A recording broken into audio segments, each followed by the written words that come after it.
99% of the tea in Japan is green tea, so what's the other 1%? In this video, we're going to find out. We'll be shifting the spotlight to Japanese black tea, Japanese oolong tea, Japanese fermented tea, and even a rare Japanese white tea. We'll see how these teas are made, what they taste like, and how they compare to green tea. But first, we'll start with a little bit of background. There are actually 6 different types of teas, and while they all come from the same plant, Camellia sinensis, they take on vastly different flavor profiles. Depending on how these tea leaves are picked and processed, they can create flavors ranging from chocolate to fruit to steamed vegetables and even flowers. It's not about adding ingredients to the leaves, it's about manipulating the leaves themselves to create these flavors. So the 6 different types of teas are broken down by how they're processed, and typically they share similar characteristics when it comes to taste, color, and appearance. We'll start off with 3 of the most common tea types and then get into the more rare tea types later. First, we have green tea. Green teas are characterized by their green-colored leaves and fresh vegetal flavors. Normally, after you pick tea leaves, they will begin to oxidize and turn brown, just like how an apple turns brown after you bite into it. So how are the farmers able to lock in these natural green flavors and colors? They need to apply heat to the tea leaves almost immediately after harvest. This deactivates the enzyme oxidase and prevents the leaves from oxidizing. In China, the heat is applied through a pan firing method, while in Japan, they use steam.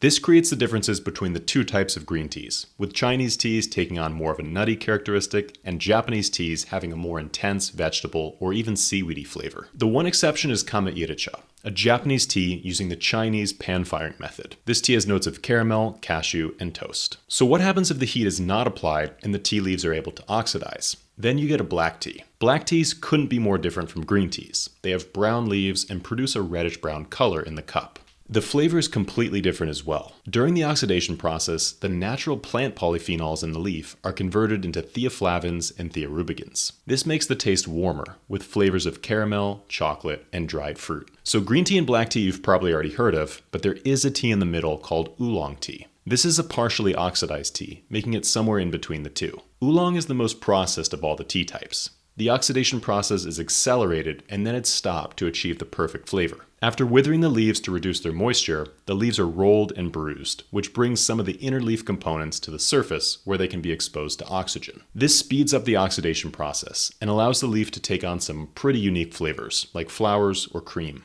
Heat is then applied to the leaves later to stop the oxidation process. Oolong teas come with a wide spectrum, from the light baozhong, which can be as little as 8% oxidized, to the baihao oolong, which can be as much as 70% oxidized. So here we have 3 basic types of teas: unoxidized green tea, partially oxidized oolong tea, and fully oxidized black tea. But now let's get into some more exotic tea types. Yellow tea is an incredibly rare tea that you won't find in Japan. It's made using a similar process to green tea, but the leaves are sealed inside a cloth through a process called menhuang, or yellowing. This reduces the grassier aromas you find in a green tea and creates a unique category of tea altogether. White tea is the least processed of all the tea types. After the leaves are picked, they are withered in the sun. This is essentially a controlled drying process, reducing the moisture content in the leaves. The oxidation is stopped by drying, not heating the tea leaves. This process may seem simple, but there's no room for error.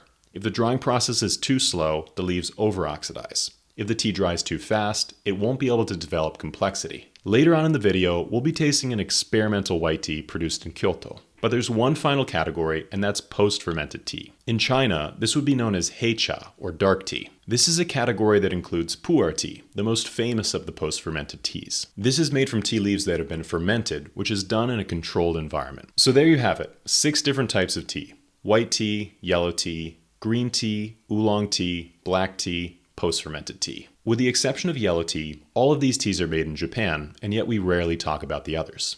So today, we're going to explore the 1% of Japanese tea, and try a Japanese black tea, Japanese oolong tea, Japanese white tea, and Japanese fermented tea. First, let's start with the black tea, or wakocha, which makes up about 60 to 70% of the non-green teas in Japan. This is a tea we often encounter on our sourcing trips to Japan. We met with a few different farmers in Shizuoka who introduced us to some delicious black teas they made. But when we went to visit the facility, we realized it was just one factory shared by a few local producers. This goes to show you how rare black tea is in Japan, with only 300 producers in the whole country. With so few facilities split up between farmers, black tea is expensive to produce, and we didn't think it was worth the price to our customers. This is a black tea produced on a farm in Kyoto, and as you can see, the leaves are really dark compared to a green tea, but they still have a nice gloss to them. The leaves are rolled in a similar shape as well. tight needle shapes. During the rolling process, the membrane of the leaves are broken down and then it's tightly sealed. When it's infused into water, the leaves unfurl and release their flavor into the cup. Black teas can be brewed with higher temperatures because they contain less polyphenols, which are the bitter compounds in the tea leaf. With green tea, you want to use a much lower temperature because these bitter compounds are extracted if the water is too hot. You can see that the color is reddish brown compared to green tea, which is usually yellow or yellowish green. I found the flavor to be a bit tart or sour compared to a typical Chinese black tea, but there was still that caramel sweetness in the finish. The tea takes on an intense fruitiness with notes of strawberry jam, and there's even a hint of wood in the finish. The green tea could not be more different, with an intense green color and a flavor of steamed vegetables, edamame, and seaweed. So that's the power of tea.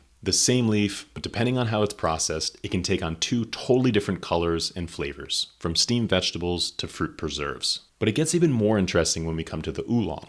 Of the 1% of Japanese tea that is not green tea, oolong represents 10 to 15%. This makes it even more rare than black tea, but there are a few producers in southern Japan that still make it. The first time I tasted a Japanese oolong was when we were visiting tea farmers in the mountainous Miyazaki prefecture in southern Japan. This region is home to some rare Japanese teas, like the pan-fired kami-iracha and some great Japanese oolongs as well, which they still produce using the traditional bamboo mats. We were having a tea tasting at a 200-year-old family house in the mountains, and after tasting a single cup of this flowery brew, I was blown away. We knew we would have to find an oolong for Neo Teas, but we didn't want to rush things. After tasting a few different oolong teas, we finally found one from Miyazaki Sabo that was exactly what we were looking for. This is a lightly oxidized oolong, so it's similar to a jin shuen or milk oolong. While most Japanese teas are rolled into needles, the leaves of this oolong are curled and twisted into all sorts of shapes. Because it's partially oxidized, you can brew it with a higher temperature.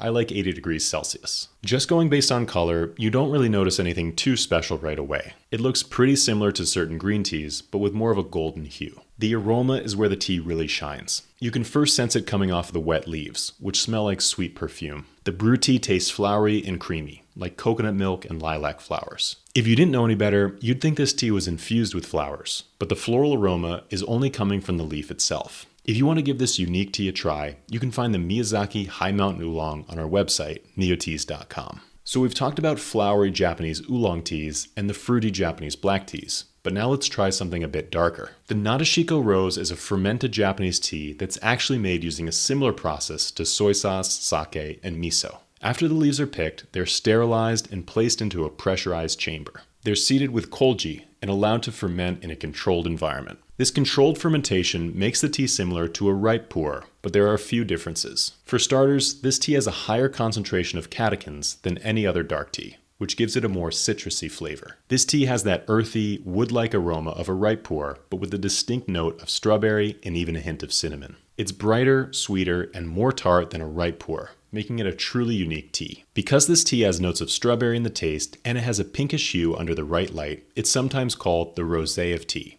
hence the name, Nadeshiko Rose. If you want to try this Japanese fermented tea, you can also find it on our website. But we still have one final tea to try, and that's Japanese white tea. Of the remaining 1% of Japanese teas, about 5 to 10% of it is white tea. This is the most rare type of tea in Japan by far, and you really need to search hard in order to find it. This one is an experimental white tea I found from Kyoto, and it's made using the Samidori cultivar.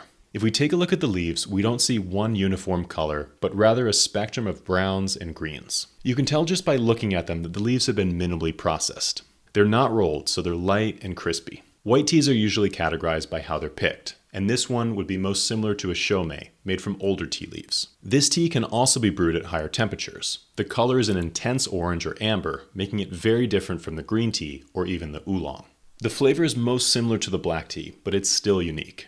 The older leaves impart a more mature, woody flavor into the tea, but there's a hint of fruitiness and a touch of citrus. Compared to other teas, this one is a bit on the drier side, but still very enjoyable. I hope you've enjoyed this tasting of some rare types of Japanese teas. If you want to try the oolong or the fermented tea, you can find them on our website, neoteas.com. If you have any questions, please feel free to leave them in the comments below. Until then, we'll see you next time.